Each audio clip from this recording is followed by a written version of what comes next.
प्रभु यीशु का अनुसरण करना कभी भी आसान नहीं था। मैंने इसकी कीमत बहुत भारी चुकाई है। मैंने अपना परिवार, अपना घर और वो जिंदगी खो दी जिसे वर्षों तक अपनी तकदीर समझती रही। लेकिन इन नुकसानों के साथ मुझे कुछ ऐसा मिला जिसका मैंने कभी कल्पना भी नहीं की थी और ना ही कभी योजना बनाई थी। मेरा नाम अबेला है। मैंने एक लंबे समय तक अपनी अहमियत सिर्फ उस आदमी के नज़रों और मंजूरी पर निर्भर समझी जो मुझे सबसे ज़्यादा कंट्रोल करता था, मेरे पिता। मैं एक पारंपरिक और धार्मिक मुस्लिम परिवार में एक छोटे से शहर में पैदा हुई थी जो रेगिस्तान से घिरा था, और वहाँ हर कोई मेरे परिवार को जानता था क्योंकि मेरे पिता सिर्फ एक आधिकारिक व्यक्ति ही नहीं, वे एक शेख थे, एक सम्मानित और आध्यात्मिक नेता। जब वे मस्जिद में प्रवेश करते तो सन्नाटा छा जाता।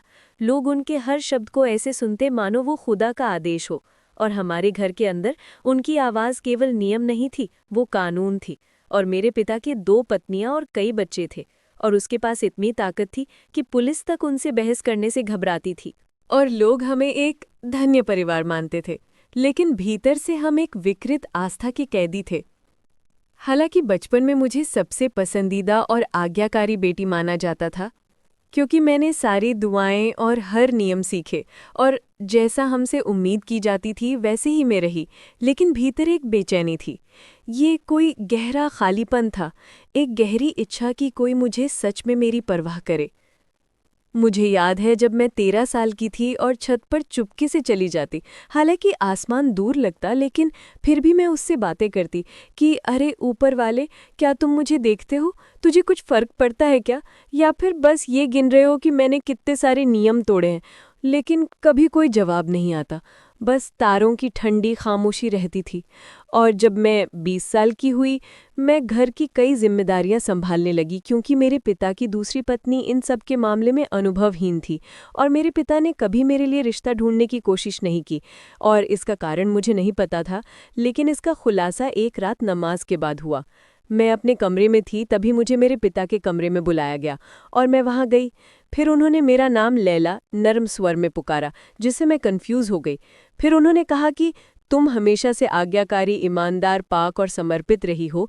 मैंने शर्माते हुए सिर हिलाया। मैं ये नहीं जानती थी कि मामला क्या है। फिर वे कुर्सी पर पीछे झुके और ऐसा कुछ कहा कि मेरा पूरा शरीर सुन पड़ गया। उसने कहा, मैंने तुम्हें अपने लिए चुना है, तुम मेरी पत्नी बनोगी। ये सुनकर कुछ सेकंड के लिए मुझे लगा कि मैंने गलत सुना है, सो मैंने धीरे से दोहराया, आपकी पत्नी? वे मुस्कुराए जैसे उसने कुछ सुंदर बात कही हो। फिर उन्होंने मुझे समझाया कि पैगंबर को खास अनुमतियां थीं और इसके बाद बतौर शेख होने के कारण उन्हें भी वही अधिकार मिले हैं। ये अल्लाह के सामने हलाल है, उन्होंने कहा। तुम इस शहर की बाकी सभी औरतों से ज्यादा इज्जत में रहोगी। ये बातें सुनकर मेरी टांगें कांपने लगी। लेकिन उन्होंने कुरान खोला और अधीनता, इज्जत और किसी खुदा के बंदे के पास रहने की फजीलत की आयतें पढ़ने लगी। लेकिन मुझे अब कुछ भी सुनाई नहीं दे रहा था। सारी आवाज़ें अब एक दूर की भनभनाहट जैसी लग रही थी और मेरी नज़र धुंधली पड़ गई और सीने पर बोझ महसूस हो रहा था। मैं चीखना चाहती थी कि आप मेरे पिता हैं, लेकिन एक मुसलमान के रूप में मैं ये तय नहीं कर पा रही थी कि क्या ये सच में खुदा की मर्जी है या कोई निर्मम गलत प्रस्तावना। और इस तरह उस रात मेरी दुनिया बिखर गई। उस रात मेरे भीतर सब कुछ टूट गया, क्योंकि वो आदमी जिससे मैं हमेशा डरी और जिसकी आज्ञा मानी, वो अब सिर्फ मेरा पिता ही नहीं रहा, बल्कि खुदा के नाम का इस्तेमाल करके अपने जुल्म को जायज़ ठहराने के लिए अब वो मेरा शरीर भी अपने कब्जे में लेना चाहता था। लेकिन उस बंद दुनिया में कोई भी उसकी बात पर सवाल उठाने की हिम्मत नहीं करता था, क्योंकि सबके लिए वो एक पाक आदमी था। मगर मेरे लिए अब उसने अपना असली रूप दिखा दिया था, वो अत्याचारी जिससे मुझे भागना था। और मेरी माँ मेरी मदद नहीं कर सकती थी, जो उसकी पहली बीवी थी, और वे भी उससे उतना ही डरती थीं जितना मैं। उन्होंने शुरू से ही सीख लिया था कि चुप रहना किसी भी कोशिश से ज़्यादा सुरक्षित है। उनके रिश्ते में मैंने कभी प्यार नहीं देखा, बस आज्ञाकारीपन और दूरी थी। मेरे भाई भी कुछ नहीं कर सकते थे, क्योंकि उन्हें भी उसी सख्त और डरावने वसूलों के साथ पाला गया था। हमारे यहाँ शेख का हर लफ्ज़ पाक और अल्लाह का ही हुक्म जैसा समझा जाता, और पिता की बात को ना मानना खुद अल्लाह का इनकार माना जाता था। सो उस रात जब मैं मेरे पिता के कमरे से बाहर निकली, मेरे पैर खुद ब खुद चलते रहे, लेकिन मेरी रूह वहीं टूटी पड़ी रही और मैं एक शब्द भी नहीं बोली। और 2 हफ्ते बाद जब मेरे पिताजी ने सबके सामने ऐलान किया कि मैं उनकी बीवी बनने जा रही हूं। तो अगले 14 दिन ऐसे बीते जैसे कोई बुरा सपना जिससे जागा नहीं जा सकता। बाहर से मैं वही खाना बनाती, झाड़ू लगाती, घर का काम करती रही, लेकिन भीतर हर हरकत पर एक खामोशी थी। और इन दिनों के दौरान कोई सगाई नहीं हुई, कोई जश्न नहीं, बस उसकी आवाज़, अधिकार की आवाज़, जो बार बार दोहराती रही कि ये तय हो चुका है। और एक रात नमाज के बाद उसने मुझे अपने कमरे में बुलाया। उस वक्त मेरे मन में अब भी एक उम्मीद बची थी कि शायद उसने अपना इरादा बदल लिया हो, शायद ये सब कोई इम्तिहान हो। लेकिन जैसे ही मैं कमरे में दाखिल हुई, समझ गई कि अब लौटना नामुमकिन है। कमरा एकदम सलीके से जमा हुआ था, चादरें तनी हुई, तकिए कतार से, मेज पर 2 कप चाय भाप छोड़ रहे थे, साथ में खजूर, मानो कोई रस्म निभाई जा रही हो। और मेरे पिता ने सफ़ेद साफ कपड़े पहन रखे थे और उनकी नज़रों में एक अजीब सी गहराई थी, जो कि एक पिता की नज़र नहीं थी। और जब उन्होंने बैठने का इशारा किया, मुझे ऐसे लगा मानो मेरे पांव ज़मीन से चिपक गए हों। लेकिन लैला, उन्होंने अपनी जिंदगी की सबसे गहरी, सबसे काबू आवाज में कहा, आज से हम पति पत्नी की तरह रहेंगे। ये सुनते ही डर ने मुझे अपने काबू में ले लिया। उस वक्त मैं बोलना चाहती थी, चीखना चाहती थी, भाग जाना चाहती थी और कहना चाहती थी कि ये गलत है, आप मेरे पिता हैं। लेकिन आवाज नहीं निकली, बस ये निकला, प्लीज अब्बा, प्लीज। लेकिन इसके बाद मुझे आखिरी चोट लगी। उन्होंने ठंडे स्वर में कहा, अब मुझे अब्बा मत बुलाना, आज से मैं तुम्हारा पति हूं। ये वाक्य सुनते ही मैं बिखर गई और मैं अंदर ही अंदर खुदा से रहम की भीख मांग रही थी। और इसके बाद आई वो धमकी जिसे एक सीख के लिबास में पेश किया गया। उसने कहा कि अगर तुमने इसका विरोध किया तो इसका मतलब तुमने अल्लाह का विरोध किया, और जो औरत अपने पति की नहीं मानती उस पर सुबह तक फरिश्तों की लानत बरसती रहती है। और उसी पल मुझे एक भयावह एहसास हुआ, ये सिर्फ एक पिता का ही पाप नहीं था, ये पूरे मजहब का था, जिसने जुर्म को सही ठहराने की कोशिश की थी। और जिस इस्लाम ने मुझे अल्लाह से डरना सिखाया, वो अब बेड़ियों की तरह इस्तेमाल हो रहा था। सो मेरी जेल दीवारों की नहीं, बल्कि बिगाड़ी गई आयतों और परंपराओं की थी, जो नाजायज़ चीज़ को जायज़ साबित करने के लिए घुमा दी गई थी।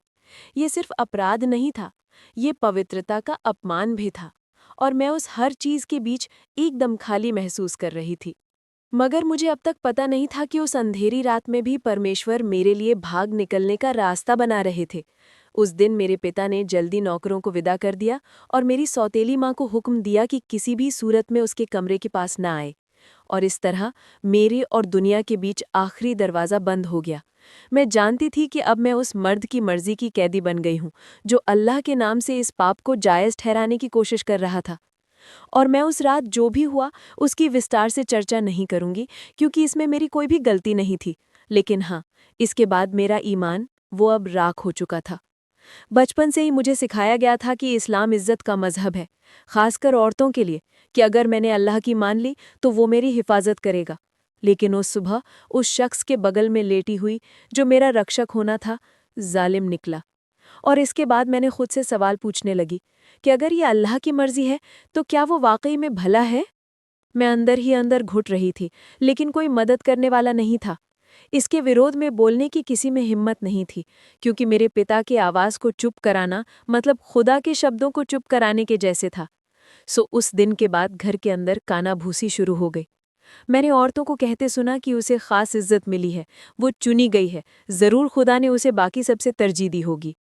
लेकिन ये बातें सुनकर मैं चिल्लाना चाहती थी, अपनी रूह की गहराइयों से चीखना चाहती थी कि ये कोई इज्जत नहीं है। लेकिन मैं ऐसा कुछ भी नहीं कर पाई, क्योंकि जिस दुनिया में मैं जी रही थी वहाँ चुप रहना सिर्फ एक जज्बा नहीं, बल्कि जिंदा रहने के लिए ज़रूरी था। और चुप रहना ही मेरी वो ढाल थी जिसने मुझे पूरी तरह खत्म होने से बचाए रखा। रात को मैं आंखें खुली रखकर छत को घूरती रहती, अपने चारों तरफ कंबलों को अदृश्य जंजीरों सा महसूस करती। बिस्तर का हर तरह लोहे की तरह भारी लगता। और मैं दुआ करती थी। मैं दिन में 5 बार, कभी-कभी उससे भी ज़्यादा दुआ करती थी। उन दिनों में ज़ोर-ज़ोर से और बेताबी से दुआ करती थी, क्योंकि मैं उम्मीद करती थी कि शायद मेरी दुआ खुदा का दिल बदल दे।